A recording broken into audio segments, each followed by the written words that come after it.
છેતરપિંડી કરનારો આરોપી ઝડપાઈ ગયો। ક્રાઇમ બ્રાન્ચે વેશ પલટો કરીને છત્તીસગઢથી આરોપીની ધરપકડ કરી।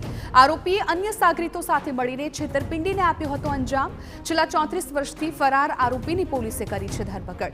2 ટ્રકમાં 60 લાખનો જરી કાપડ આન્યો માલ બનારસ પહોંચાડવાનો હતો। આરોપીએ બંને ટ્રકમાંથી કાપડ યાનનો માલ બારોબાર વેચી દીધો હતો। ફરિયાદીની 2 ટ્રકમાં ખોટા નંબર પ્લેટ લગાવીને છેતરપિંડી કરી હતી।